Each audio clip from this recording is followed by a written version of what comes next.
This is Franchise Today, brought to you by FRM Solutions, providers of the best-in-class software solutions for franchise relationship management. Franchise Today is your destination for weekly information, conversations, and interviews with accomplished industry leaders, all of whom share best practices for sustainable growth and sensible franchising. Here now, your host, Stan Friedman, to kick off this week's podcast. Today is Wednesday, August 24th.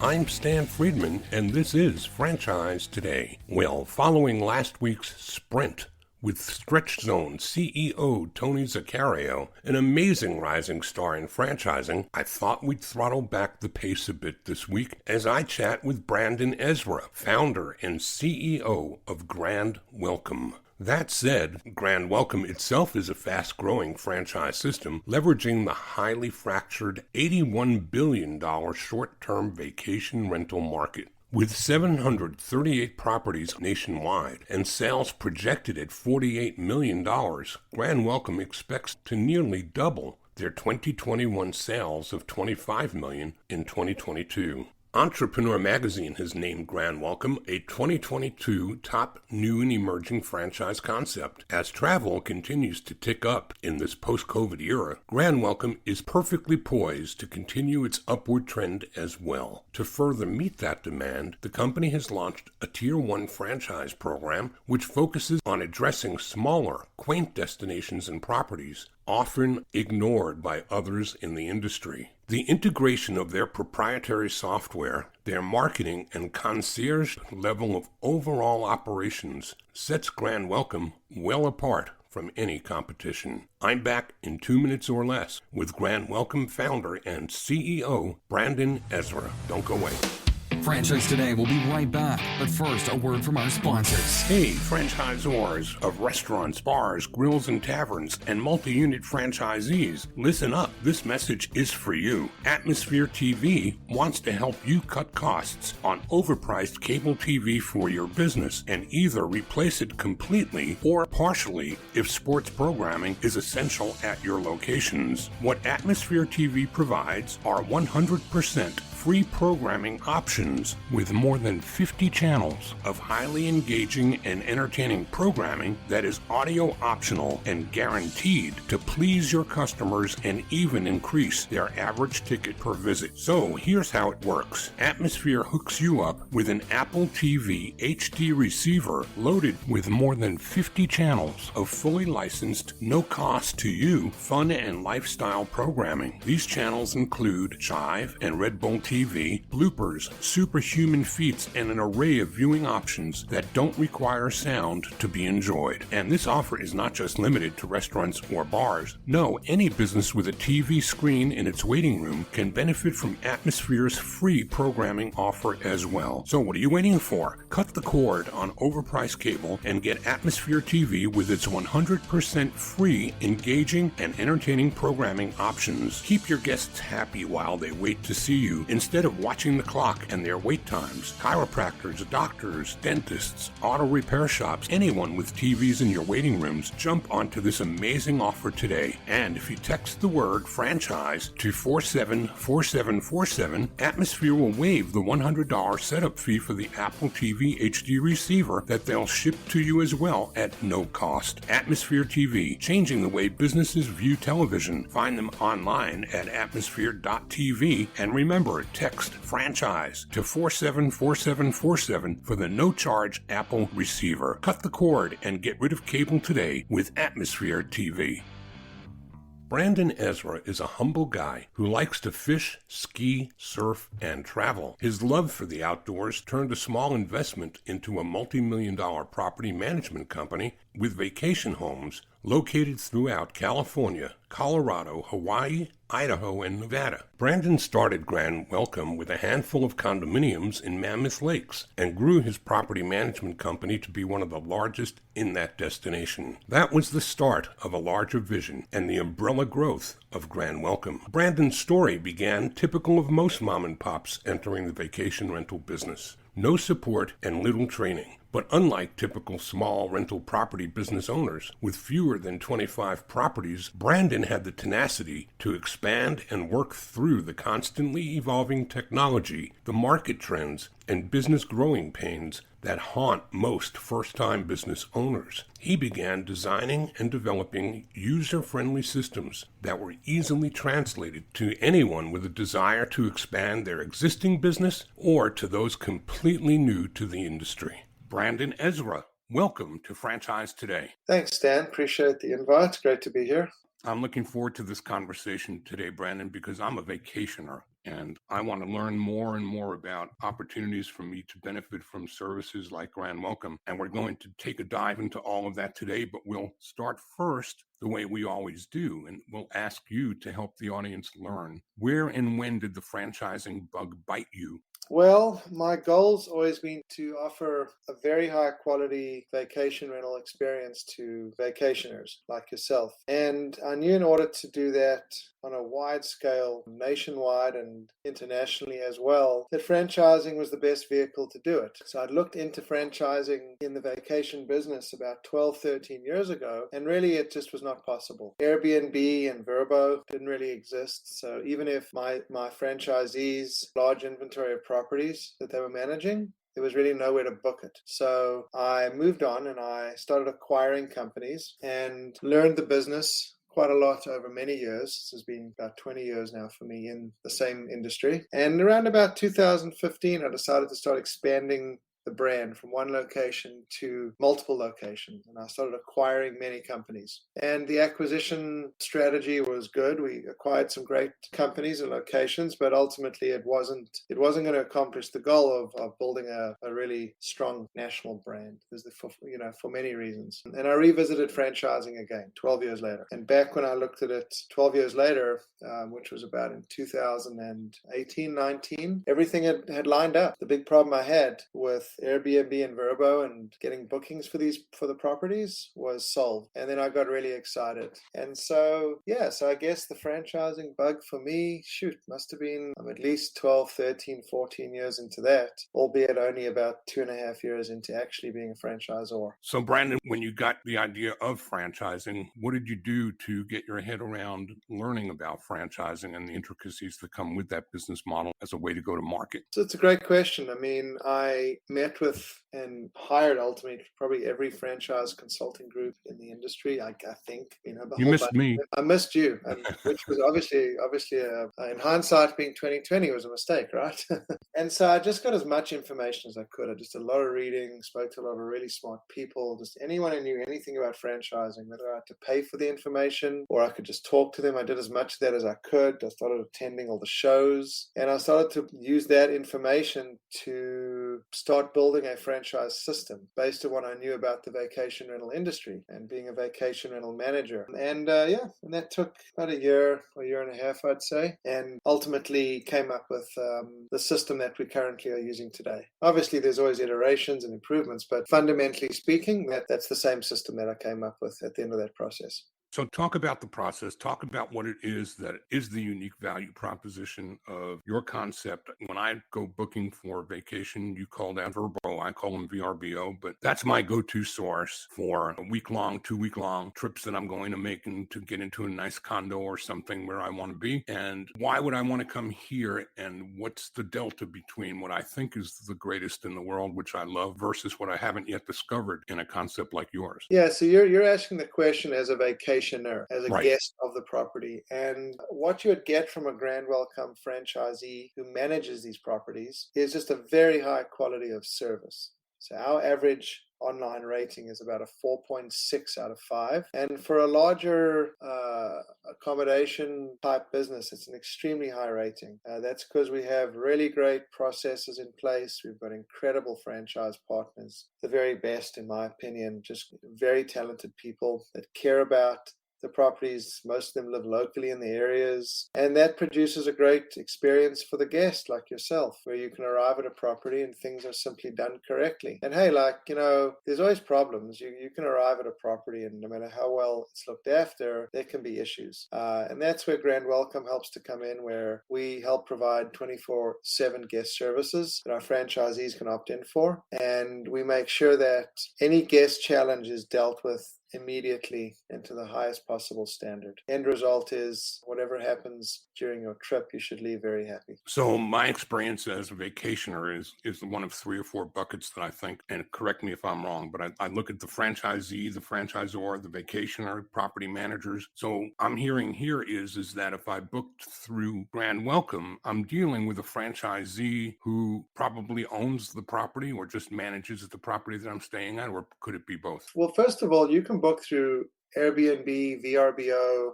Booking.com, Expedia, Orbitz. Really, you can book through any platform that offers short-term rentals, just about anywhere in the world. And all our properties are there to be booked. So you don't have to book just on our website. You can book anywhere, and our properties are there to be booked by you as the guest. So really, we're pretty widespread. So then what the franchise concept is not really a booking service. It's a property management service and a property management system. Is that more accurately describing what it is you do? Yeah, that'll be accurate. And if I want to just further that a little bit, it's a short-term management and rental service where our franchisees exclusively manage properties that want to be rented on a short-term basis, and Grand Welcome as a franchisor actually will produce all the revenue, all the bookings, and maintain all the technology and help with guest services and even finding properties for our franchisees. And the franchisees, of course, locally will maintain the quality of the property and help out with the owner services and do all the local processes that are required. So I would guess, I know that I deal with some local property management offices that I've gotten acquainted with through VRBO. Like I go after a steady diet of vacationing on Amelia Island in Florida. And so I know there are some property management companies there, but I'm guessing that some of those property management companies are the exception to the rule, and that it would seem to me that this is an extremely fractured business, that this is a lot like a man in a van in service businesses without a great deal of organizational structure around it. Would I be accurate in that assumption? You'd be dead accurate. That's a great way to look at the industry. Highly fragmented industry, mom and pop industry. There are a couple big managers out there, but their total combination of properties or volume of properties rather equal a very small percentage of the number of properties available to be rented. So a lot of opportunity. So even for those offices that are a bit more sophisticated than, say, just the onesie twosies that have up to 10 properties, if that many, what's the value proposition and the economies of scale that you bring to somebody who thinks, all right, I've got a pretty good organization, I've got 20 or 30 properties and I've got a team of people. How do you bring the franchise opportunity to those people, and what is it that you are filling in for them that they probably not be able to achieve on their own? Well, first of all, most of our Zs right now, a large portion of them are starting from scratch. They actually don't know anything about the industry for the most part, and they don't have an inventory. And a lot of them are growing very quickly, remarkably quick. And then there are a few people that have come in with an inventory. And so for those people, what we can offer them is an enormous amount of back-end operational support, technology, reservations, onboarding their properties into all these systems and maintaining them, optional guest services, 24/7 guest services, optional property sales, which is where we help sign up new property owners for them. And these are all the things, as me being an independent operator many years ago, were a problem for me to grow. So from experience, I know what the difficulties are and what the pain points are. And so I built the system around alleviating those pain points and allowing our franchisees to scale as much as possible and simply not have to worry about that stuff. And in many cases they have. We've got one of our locations grew from 0 properties to about 100 properties in less than 120 days, which is unusual and spectacular, but really, a large part of that has to do with the fact that there's many things they just don't have to concern themselves with. Do you face any type of regulation or licensing that are real estate issues anywhere in the country, or does this kind of slide under that radar? No, there's certain states and locations and counties and cities that have requirements. As long as you meet the requirements and you're a professional organization, it shouldn't be a problem. And our system systems are set up to handle all this. So we have a lot of automation built into our technology. And as long as you understand what it is going in and you set yourself up correctly, then it just gets added to the process. We're talking today with Brandon Ezra, CEO of Grand Welcome, the luxury vacation rental specialist. We're going to take a quick break right here, and we'll be right back to talk some more about this niche in the world of short-term vacation rentals. You're listening to Franchise Today, and we'll be right back. Franchise Today will be right back, but first, a word from our sponsors. We are all familiar with Vistage, YPO, and EO. Well, now comes Zor Forum, a somewhat similar type of executive group, but this one comes with a twist. Zor Forum groups are exclusively for franchisors. Imagine a peer group for sharing and networking on a platform built exclusively for franchise executives. Zor Forum members are afforded unparalleled access to best practices and some of the brightest minds within the franchising world through regular meetings and a dedicated communications platform.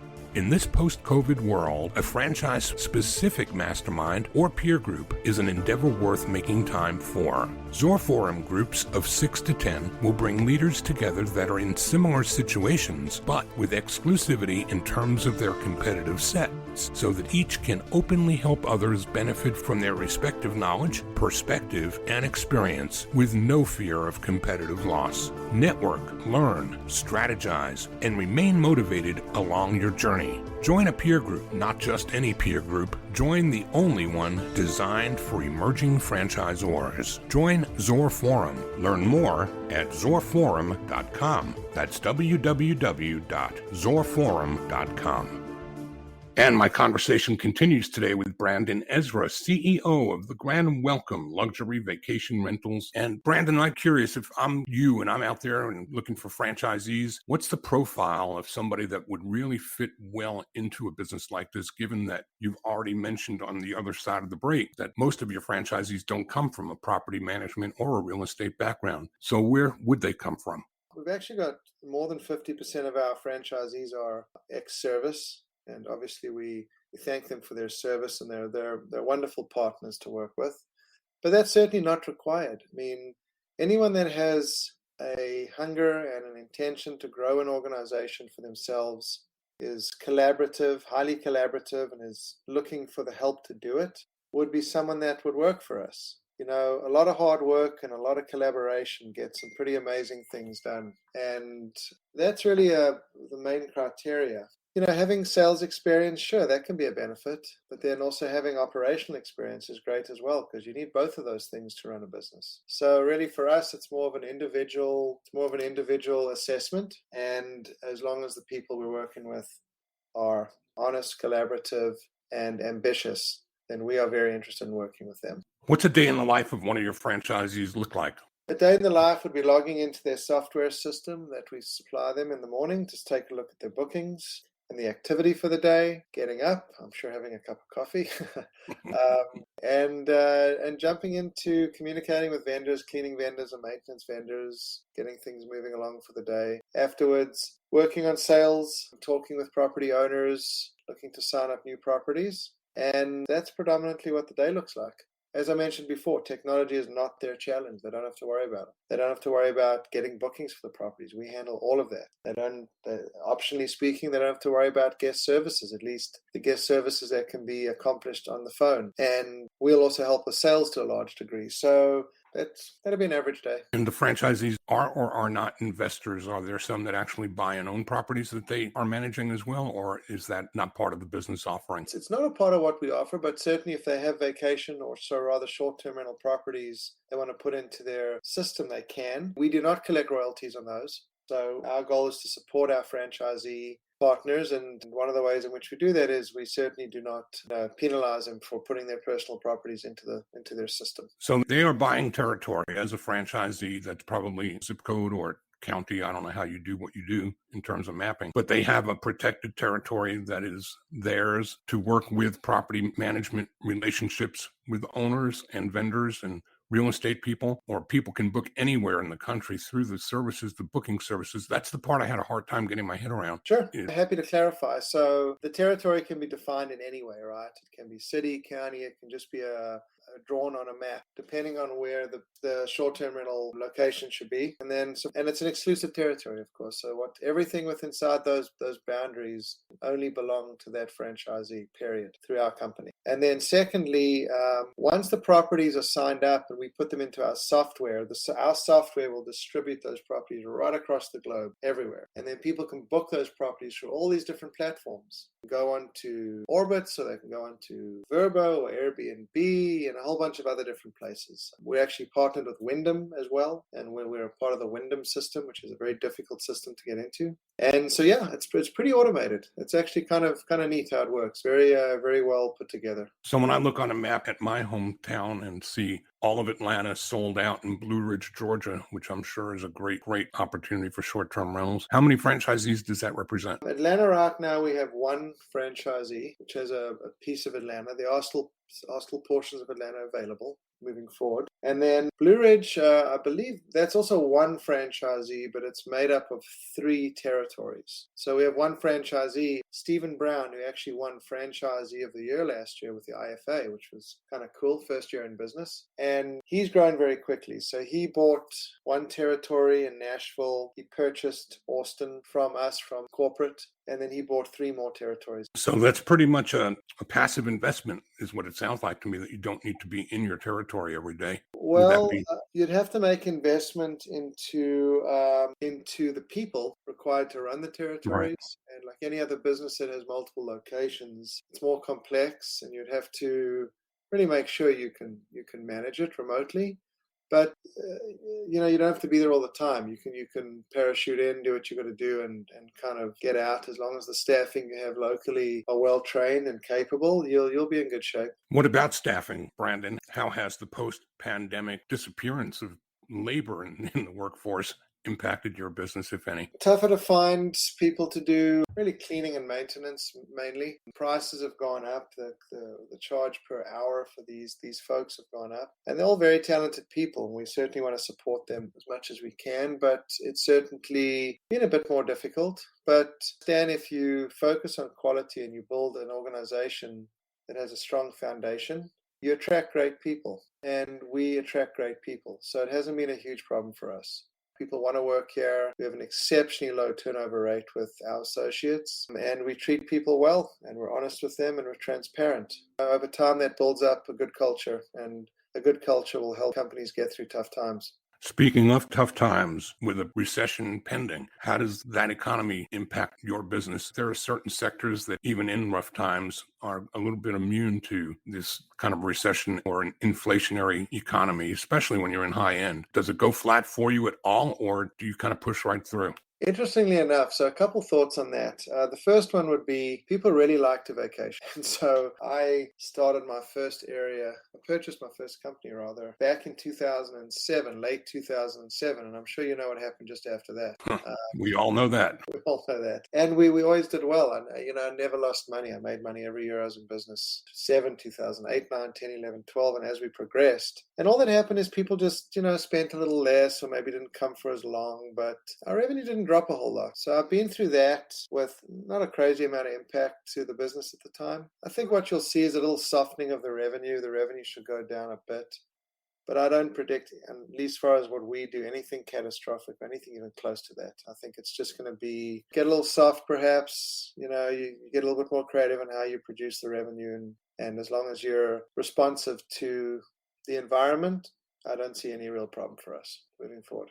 What about some tips for people that are not necessarily in your space, but emerging franchisors who are the audience for the podcast? As a rising star of franchising, you're doing certain things much better than others that may be in the same stage of growth that you're in. What are some of those things that are just non-negotiable as you see them that any franchisor of any concept would be wise to take heed of, and to maybe pick up a tip or two from somebody like you who is growing his business on a solid foundation and doing it quite well? I'd say the first thing is you've got to write yourself a really comprehensive business plan. There cannot be any gaps or any gray areas. So as best you can out the gate, you should really fully vet out your system and what it's going to do for people and how you're going to support it. Then you should translate that into your financials, into projections. to understand what that means financially to you and to your franchisees. Put a lot of time into that. Speak to as many industry people as you can to get perspective, because I can tell you from experience that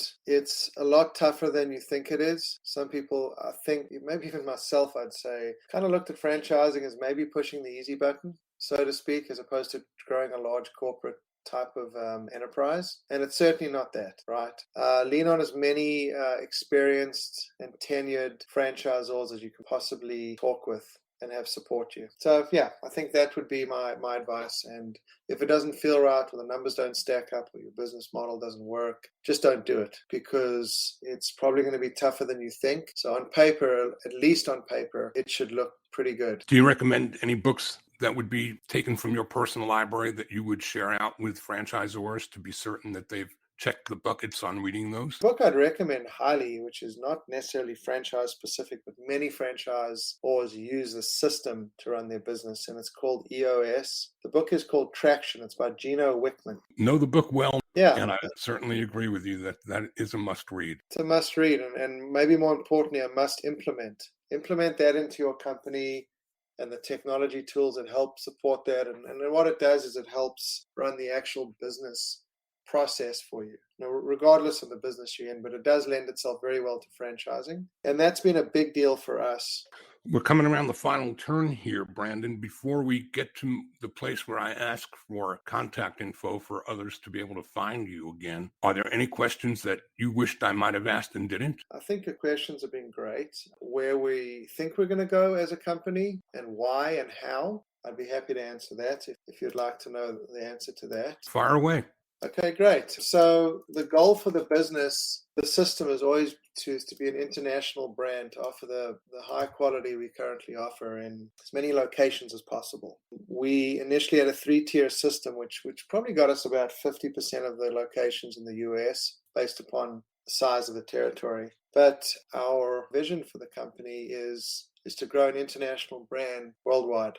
And we created an additional tier, which are for very, very small communities that have 100 little properties, and someone can have a nice little local business. These communities are generally looked over by most companies, and we have not done that. So we're very, very dedicated to our vision, and we created an additional tier that allows a small location to pay us a very small amount of money and actually create a business to help support their community. So that's just setting the foundation for where we're going. And with that strategy in place, we expect there's anywhere from 500 to 700 locations in the US we could help support through short-term rentals and franchising. We expect to be in Canada and Mexico next year, and then obviously go international, I'd say the year after that. But we're heavily focused on supporting short-term rental communities. It's a big part of how we operate, and that's one of the reasons ultimately we do what we do.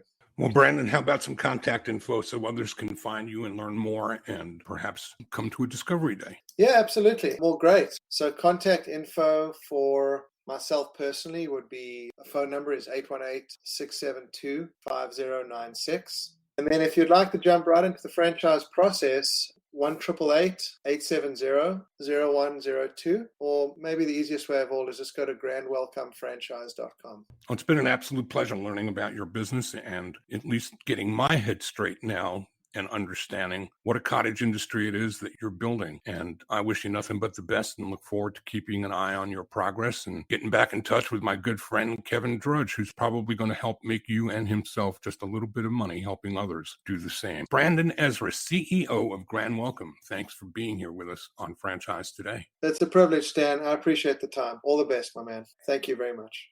Well, that's a wrap for this week. Next week, we're joined by another fave of mine when Another Broken Egg president and CEO Paul Macaluso stops by. So join us then, right here on Franchise Today. Until then, I'm Stan Friedman, wishing you the very best of all things franchising, and Franchise Today is out. Franchise Today is a production of FRM Solutions, providing best-in-class CRM tools to empower relationships with prospective and existing franchisees. No excuses, just solutions. Find them online at frmsolutions.com. Join Stan every Wednesday at noon Eastern for another live episode of Franchise Today. Or, as always, download episodes on demand at blogtalkradio.com or iTunes. When it's PCS time, you know the drill. Pack, research the new base, get the kids in school, because family supports family. At American Public University, we support military families with flexible, affordable online education that moves with you. As a military spouse, your tuition rate is the same as your partner's, just $250 per credit hour. American Public University, education that moves with you. Learn more at apu.apus.edu/military.